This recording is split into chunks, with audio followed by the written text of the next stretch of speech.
ಕೇರಳದ ವಯನಾಡು ಪ್ರದೇಶದಲ್ಲಿ ಭಾರೀ ಮಳೆ 3 ದಿವಸಗಳಿಂದ ಸತತವಾಗಿ ಬೀಳ್ತಾ ಇದೆ. ಇದರ ಪರಿಣಾಮವಾಗಿ ಬೆಟ್ಟ ಮತ್ತು ಮಣ್ಣು ಕುಸಿತ ಆಗಿದೆ. ಹಾಗೆಯೇ ಸುರಂಗ ಮಾರ್ಗಕ್ಕಾಗಿ ನಡೆಯುತ್ತಿದ್ದ ಕಾಮಗಾರಿಯ ಮಣ್ಣು ಕೂಡ ಕುಸಿದು ಬಿದ್ದು ಭಾರೀ ಅನಾಹುತಗಳು ಸಂಭವಿಸಿವೆ.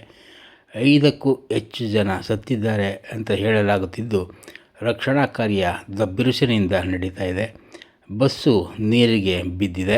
ಹಾಗೆ ದೊಡ್ಡ ಟ್ಯಾಂಕರೊಂದು ಮಣ್ಣು ಕುಸಿತದ ಪ್ರವಾಹಕ್ಕೆ ಸಿಲುಕಿ ಕೊಚ್ಚಿ ಬಂದು ಜೀಪ್ನ ಸಮೀಪದಲ್ಲಿ ನಿಂತಿರುವುದು ಮತ್ತು ಅದೇ ಸ್ಥಳದಲ್ಲಿ ಇದ್ದ ದಂಪತಿಯರು ಪ್ರಾಣಾಪಾಯದಿಂದ ಪಾರಾಗಿ ಓಡಿ ಹೋಗಿರುವಂತಹ ರೋಮಾಂಚಕ ದೃಶ್ಯಗಳು ಕೂಡ ಇಲ್ಲಿ ದಾಖಲಾಗಿವೆ.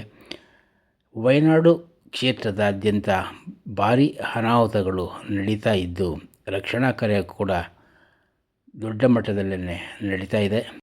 ಈ ಸಂಸತ್ ಕ್ಷೇತ್ರವನ್ನು ಪ್ರಿಯಾಂಕಾ ಗಾಂಧಿ ಪ್ರತಿನಿಧಿಸ್ತಾ ಇದ್ದಾರೆ. ಕಳೆದ ಸಲ ರಾಹುಲ್ ಗಾಂಧಿ ಇದೇ ಕ್ಷೇತ್ರದಿಂದ ಸಂಸದರಾಗಿದ್ದ ಅವಧಿಯಲ್ಲೂ ಕೂಡ ದೊಡ್ಡ ಮಟ್ಟದ ಅನಾಹುತ ಮಳೆಯಿಂದಾಗಿ ಆಗಿತ್ತು ಅನ್ನುವುದನ್ನು ಕೂಡ ಇಲ್ಲಿ ನೆನಪಿಸಿಕೊಳ್ಳಬಹುದು. ಸುರಂಗ ಮಾರ್ಗಕ್ಕಾಗಿ ತೆಗೆಯುತ್ತಿದ್ದ ಕಾಮಗಾರಿ ಮತ್ತು ದೊಡ್ಡ ಮಳೆಯ ಪರಿಣಾಮವಾಗಿ ಇಷ್ಟೊಂದು ದುರಂತ ಸಂಭವಿಸಿದೆ ಅಂತ ಹೇಳಲಾಗ್ತಾ ಇದೆ. ಪರಿಹಾರ ಕಾರ್ಯಗಳು ಕೂಡ ಬಿರುಸಿನಿಂದ ನಡೀತಾ ಇದ್ದು, ಇದು ಕೂಡ ಅತಿ ಹೆಚ್ಚು ಅನಾಹುತಗಳನ್ನು ತಂದೊಡ್ತಾ ಇದೆ. ರಕ್ಷಣಾ ಕಾರ್ಯ ಬಲದಿಂದ ನಡೀತಾ ಇರುವುದನ್ನು ಕೂಡ ಈ ದೃಶ್ಯದಲ್ಲಿ ಗಮನಿಸಬಹುದಾಗಿದೆ.